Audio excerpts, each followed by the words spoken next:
Thank you. Paru, तू पण थांब आमच्या सोबत. तुझ्या जाहिरातीचा व्हिडिओ आहे ना आणि तुझी देवी आई पहिल्यांदा बघतीये. तू पण बघ आमच्या सोबत ना.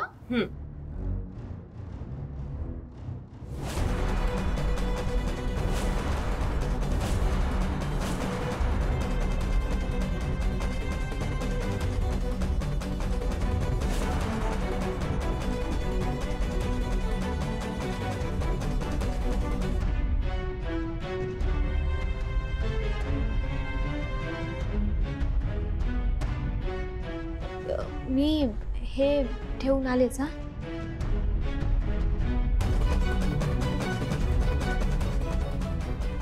हा.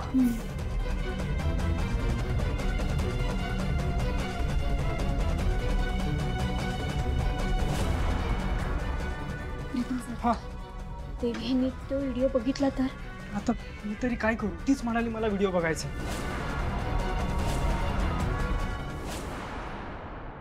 पकड. काय नाही, चल लवकर माझ्यासोबत. चल चल चल. ये ये ये.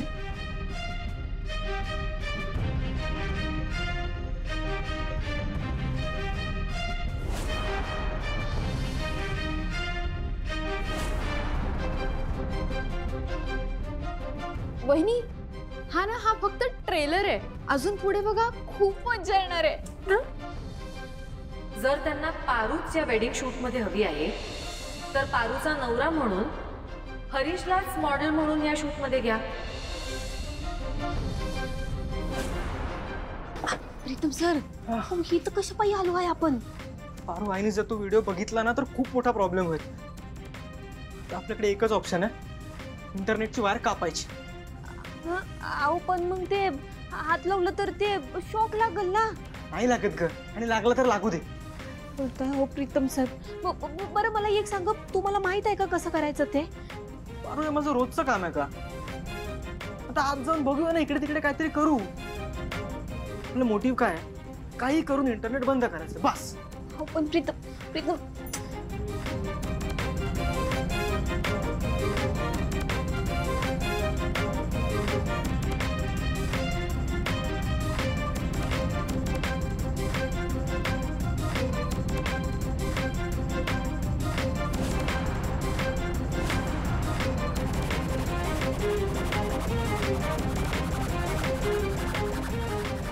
आई, मला जरा बोलायचं आहे तुझ्याशी. बोल ना. आई, त्या व्हिडिओमध्ये नवरा येणार.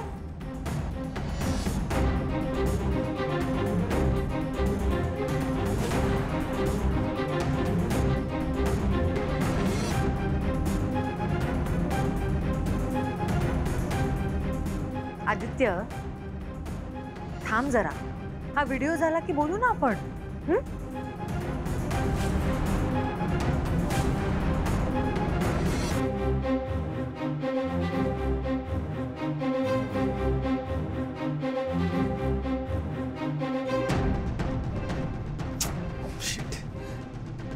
काय झालं प्रीतम सर?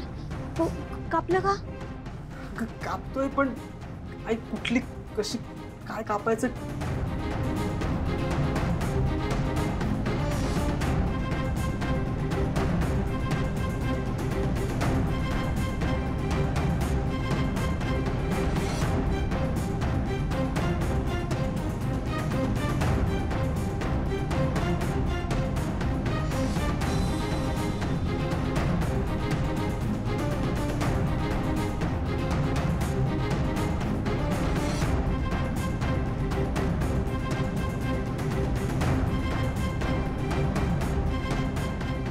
नो यार, मी आधीच सांगायला हवं होतं आईला. हे अशा प्रकारे जर आईला कळलं तर तिला त्रास होईल.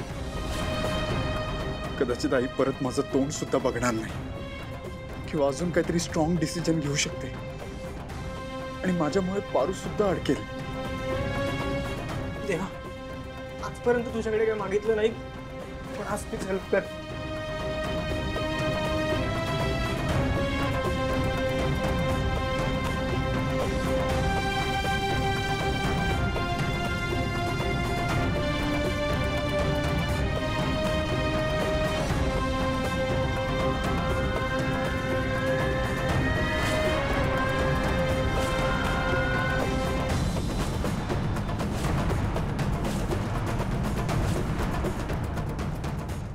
दिशा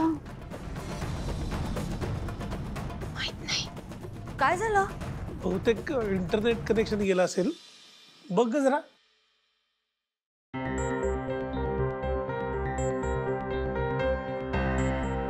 इथे तर सगळं ओके दिसतंय. अरे मी मेन सेटअप चेक करून येतो.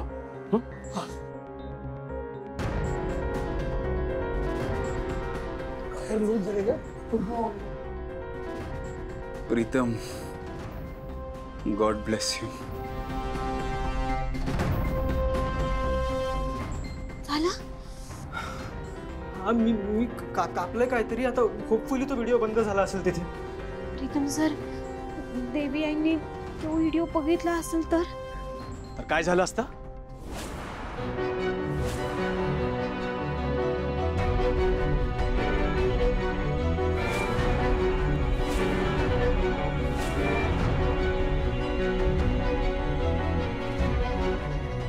अचानक काय झालं यार इंटरनेटला? प्रीतम मगाशीच बाहेर गेला. त्याने इंटरनेट बंद नसेल ना केलं? ओ येस, अशी गेम आहे तर मग. म्हणजे प्रीतमने आदित्यला हेल्प केलेली दिसतीये. Good job pre. आता तू गेम सुरूच केलास तर त्यात मजा मी आणेन.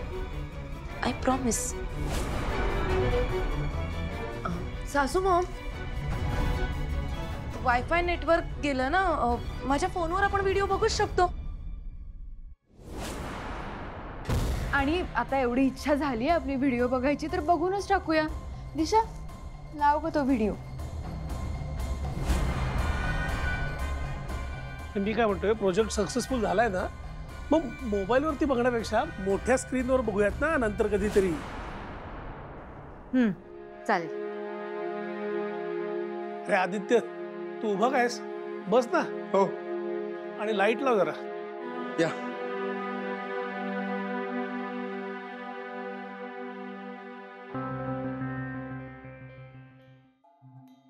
अरे यार, आज ऑलमोस्ट पकडले गेले होते. एक चांगला चान्स गेला माझ्या हातून या अहिल्यादेवी किर्लोस्करचा माज जिरवायचा. या आधी पण आदित्य आणि पारूचा क्लोज फोटो दाखवला तर म्हणे पडू नकोस यात. या दिशाचा इन्सल्ट केलाय तर रिझल्ट मिळणारच ना. वहिनी तिथं कॉन्फरन्स रूम मध्ये लग्नाचं फुटेज बघत होत्या. एवढ्यात नेट केलं. तुम्ही इंटरनेट कट केलं ना? का केलं तसं? ऍक्च्युली आईने हरीश आणि पारू याच दोघांच्या वेडिंग शूटसाठी परमिशन दिली होती आणि सगळं ओके सुरू होतं, पण दोन वेळेस हरीश कुठेतरी गायब झाला आणि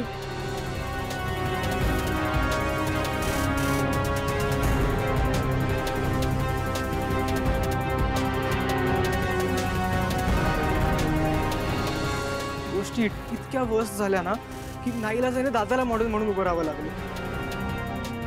पण वहिनींनी स्पष्ट सूचना दिल्या होत्या, पारू सोबत हरीश असेल तर आणि तरच हे शूट होईल म्हणून.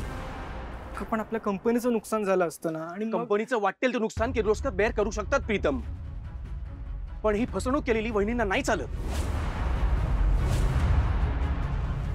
जेव्हा हे सगळं वहिनींना कळेल तेव्हा म्हणूनच आम्हाला तुमची हेल्प हवी आहे. तुम्ही ना प्लीज आत्ता आईला काय सांगू नका. एकदा का आम्हाला कळलं ना की एक्झॅक्टली काय झालेलं हरीश सोबत, तर मी आणि दादा स्वतः सगळं जाऊन खरं सांगू आईला. पण तुमच्या प्लॅनिंग नुसार हे जर झालं नाही तर त्याचे परिणाम किती वाईट होतील हे माहिती आहे तुम्हाला. प्लीज प्लीज आत्ता आम्हाला हेल्प करा.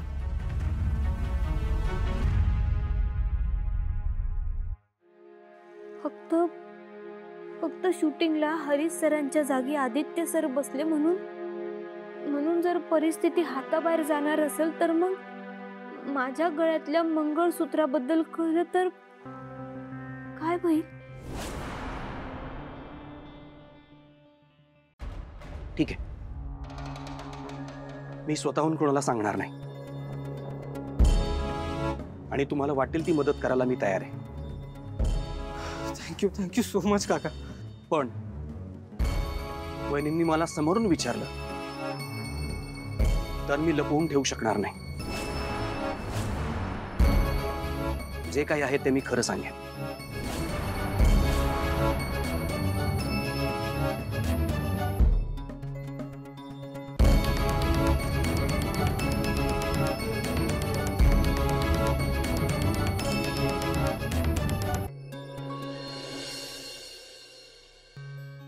मला माझ्या आदित्यवर पूर्ण विश्वास आहे. त्याला माझ्या शब्दाची किंमत माहिती आहे.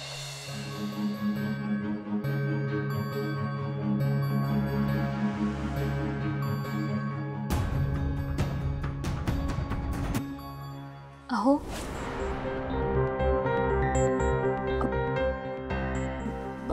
आदित्य सर, कापी ठेवून दे तिकडे.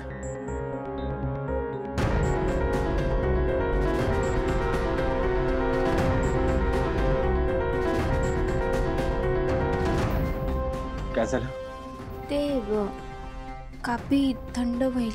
चालते मला थंड कॉफी. तू प्लीज आहे तू. नाही आदित्य सर, हो अस्वस्थ दिसताय तुम्ही. तुम्ही बोला ना माझ्याशी. माझ्याजवळ मन मोकळं करा. काय बोलू पारू? ती गिल्ट मनातून जातच नाही. आईचा विश्वासघात केलाय मी. तिच्याशी खोटं बोललोय मी. ती खूप ट्रस्ट करते माझ्यावर. फसवलंय तिला मी. आईला फसवलंय मी.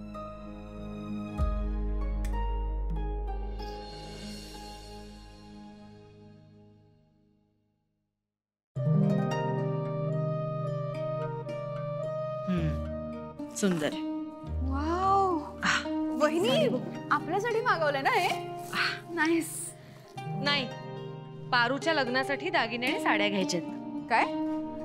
त्या मोलकरणीसाठी या डिझायनर साड्या? दामिनी, शब्द जरा जपून वापर. एकतर पारू मारुतीची मुलगी आहे आणि दुसरी गोष्ट, ती किर्लोस्कर ग्रुप ऑफ इंडस्ट्रीजची ब्रँड अँबॅसेडर आहे, हे विसरू नकोस. बर. प्रीतम, हा? जरा पारूला पाठवून देशील? पाठवतो.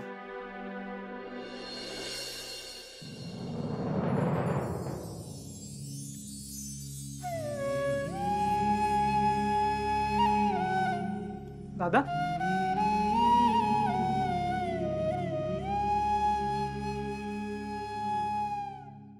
तू अजून गिल्ट मध्येच आहेस. हे बघ दादा, या सगळ्यात तुझ्या एकट्याची काही चूक नाहीये. जे काही केलंय ना ते आपण दोघांनी मिळून केलंय. त्यावेळेला आपल्याकडे ऑप्शन्स नव्हते ना. मग तेव्हा नव्हता ना ऑप्शन. आता आहे ना. अजूनही का खोटं बोलतोय आपण? चल चल, आपण आईला सगळं थांब थांब, शांत. हे बघ, ते पॉसिबल नाहीये आता. का पॉसिबल नाहीये? किती उशीर झालाय सांगायला. दादा, तुला माहिती आहे आईचं तिथे काय सुरू आहे? अरे, ती तुझ्या लग्नाचं प्लॅनिंग करते. तिच्या लग्नासाठी खाली डिझायनर साड्या आणि दागिने घेऊन आलाय. पारू, तुला आईने खाली बोलवलं.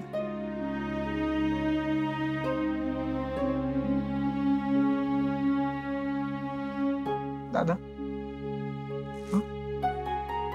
पारूच्या लग्नाला घेऊन ना आई खूप एक्साइटेड आहे. ती खुश आहे यार. आणि आपण हे सगळं सांगून तिला परत दुखी करणार आहोत का? I know it's difficult. आपल्याला योग्य वेळेची वाट बघावीच लागेल दादा.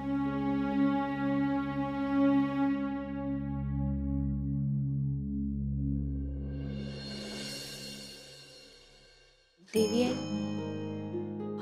पारू, ये इथे. बघ, तुला कुठल्या साड्या आणि दागिने आवडतायत ते सिलेक्ट कर. अहो पण कशा पायी? मी सांगतेय म्हणून. आणि किर्लोस्कर ग्रुप ऑफ इंडस्ट्रीजची ब्रँड अँबॅसेडर आहेस तू. तुझं लग्न थाटातच व्हायला पाहिजे. देवी आई, ते मी बाला विचारल्याशिवाय. मारुतीला मी सांगेन, तू साड्या सिलेक्ट कर.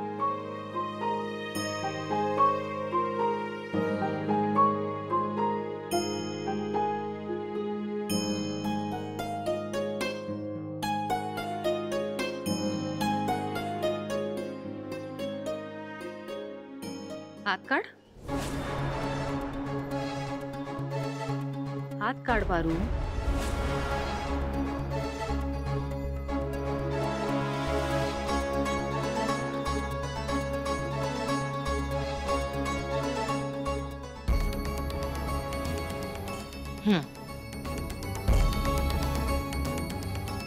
हा रंग तुझ्यावर खुलून दिसेल. आवडली साडी?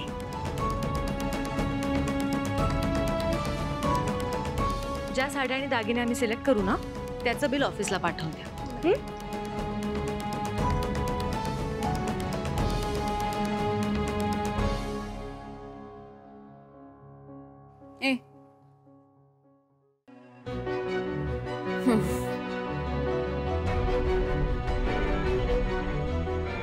ए चेन काय पकडतीयस?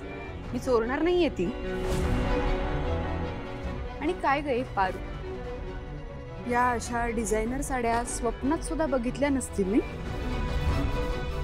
तुला असं वाटत नाही का ग, तुझ्या लायकीपेक्षा जास्त मिळतंय तुला?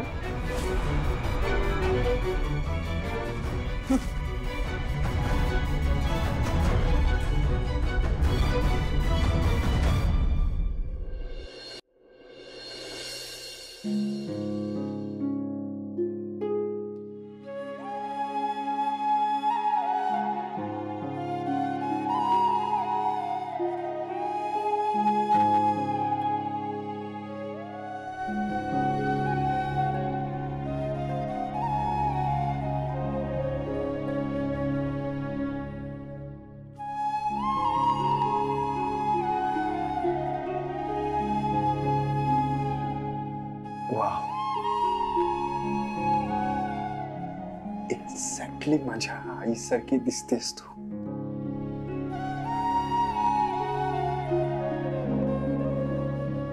तुला माहितीये, मी आजपर्यंत प्रेम फक्त एकाच व्यक्तीवर केलंय, ती म्हणजे माझी आई.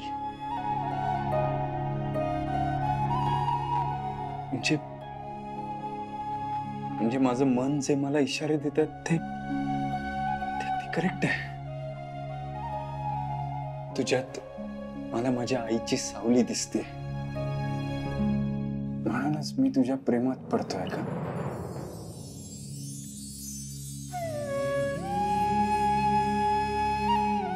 हे नक्की प्रेमच आहे ना? I mean, I don't know. आईचा तो रुबाब, तो कॉन्फिडन्स, तिच्या डोळ्यातलं ते तेज, ती चमक, तो शार्पनेस, अगदी तसंच तसं सेम टू सेम. असं वाटतं की आपण एकमेकांना खूप वर्षांपासून ओळखतो. आदित्य, आई, येस आई. बिझी आहेस का? नंतर येऊ. नाही आई, तुझ्यासाठी का बिझी असेल मी? आई ये ना, बस ना, बस. तू का आलीस आई? मला सांगायचं ना, मी आलो असतो. का? मी माझ्या मुलाला भेटायला नाही येऊ शकत? ऑब्व्हियसली येऊ शकते. I am sorry. अरे काही नाही रे, आपण सध्या कामात इतके व्यस्त होत ना की साधं गप्पा मारायलाही वेळ नाही आपल्याकडे. आणि त्यात आपल्या बिझनेसचा व्याप इतका वाढलाय, थकत असशील ना? मी नाही थकत. का थकू? हेच तर वय माझं काम करायचं. खरंय, मी सुद्धा अशीच होते, सतत काम काम आणि काम. पण त्यावेळेला माझ्यासोबत श्रीकांत होता, त्यामुळे कामाचा शीण नाही जाणवायचा. तुला सुद्धा असं कोणीतरी हक्काचं पाहिजे, तुझी पार्टनर. अरे तुझ्या लग्नाबद्दल बोलतेय मी एक मुलगी बघितलीये आणि ती मला पसंत सुद्धा आहे. ते उद्या येणार आहेत आपल्याकडे. एकदा बघ आणि सांग आवडते का. मी काय बघू? तू बघितली आहेस ना, मग झालं. तुझ्या शब्दाबाहेर थोडीच आहे मी.